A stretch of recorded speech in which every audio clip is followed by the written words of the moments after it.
اپنے شریک حیات سے، اپنے اسپاؤس سے تعلق بنائیے۔ ہمارے معاشرے میں بہت سارے اسپاؤسز لائف پارٹنر کی سطح پہ زندگی نہیں گزار رہے، وہ روم میٹ ہیں، لائف پارٹنر نہیں ہیں، وہ صرف شریک کمرہ ہیں، شریک حیات نہیں ہیں۔ تو اپنے اوپر کام کرنے کی ضرورت ہے۔ جب آپ اپنے اوپر کام کریں گے تو اپنے اسپاؤس کے ساتھ بیٹھ کے باتیں کریں گے۔ آپ کبھی کبھی کیا ہوتا ہے کہ جب اسپاؤس نہیں ہوتا تو بچوں سے اسپاؤس کے بارے میں ڈسکس کرتے ہیں، ان کی شکایتیں کرتے ہیں، اور جب اسپاؤس آ جاتے ہیں تو بچوں کی شکایتیں ان سے کرتے ہیں۔ اس سے برا کام ہی کوئی نہیں ہے۔ ان کو بیٹھ کے سمجھیے، ان کو ٹائم لگائیے۔ اگر آپ کا اپنے وائف یا ہسبینڈ سے ریلیشن شپ کمزور ہے تو میں ایک جملہ آپ کو دوں گا، اس پہ آپ کنسنٹریٹ کریں۔ دعا کروں گا کہ انشاءاللہ اللہ آپ کا تعلق بہتر بنائے، بامانی بنائے، خوبصورت بنائے۔ وہ جملہ یہ ہے، ایک سوال اس پہ غور کیجئے گا، آپ کا اپنے شوہر سے، اپنی بیوی سے تعلق انشاءاللہ اللہ نے چاہا تو بہتر ہوگا۔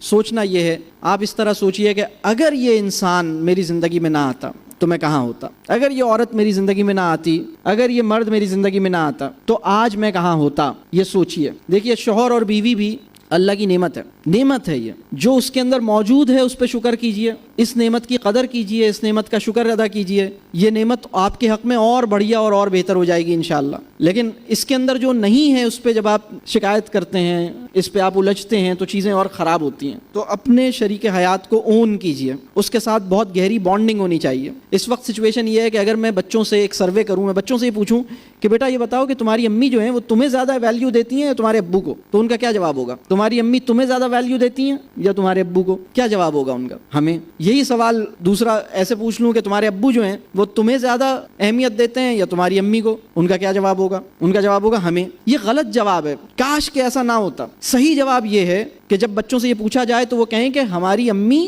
ہمارے ابو کو زیادہ اہمیت دیتی ہیں، اس کے بعد ہمیں اہمیت دیتی ہیں، ہمارے ابو ہماری امی کو زیادہ اہمیت دیتے ہیں، اس کے بعد ہمیں دیتے ہیں۔ یہ رشتوں کی درست ترتیب ہے۔ آپ پہلے بیوی ہیں، بعد میں ماں ہیں۔ اگر یہ ترتیب آپ نے صحیح کی تو اچھی ماں بنیں گی۔ آپ پہلے شوہر ہیں، بعد میں باپ ہیں۔ جب آپ یہ ترتیب صحیح کر لیں گے تو اچھے باپ بنیں گے۔ اگر یہ ترتیب آپ کی صحیح نہیں ہوئی تو آپ اچھے والد نہیں بن سکتے۔ بلکہ ترتیب اور میں پیچھے سے بتاتا ہوں، آپ پہلے بیٹے ہیں، پھر شوہر ہیں، پھر باپ ہیں۔ آپ یہ ترتیب صحیح کر لیں، آپ اچھے والد بن جائیں گے۔ لیکن اگر آپ یہ ترتیب ٹھیک نہیں کرتے تو آپ اچھے فادر نہیں بن پائیں گے۔ یہ بات واضح ہو رہی ہے؟ اس آرڈر کو ٹھیک کرنے کی ضرورت ہے۔ تو اپنے اسپاؤس کے ساتھ بڑی اچھی بانڈنگ بنائیے۔ اگر کوئی کہہ لیجئے گرج ہے، کوئی ڈفرینس ہے، کوئی ایک رنجش ہے تو کہہ دیجئے، بات کہہ کے معاملے کو رفع دفع کیجئے، مل لیجئے، گلے شکوے دور کر لیجئے۔ یہ بڑا ضروری ہے اور یہ ہم نہیں کر پا رہے ہوتے۔ اگر آپ اس طرح کے آدمی ہیں نا کہ آپ نے یہ سوچ رکھا ہے کہ جب تک مجھ پہ میری غلطی واضح نہیں ہوگی جب تک میں معافی نہیں مانگوں گا،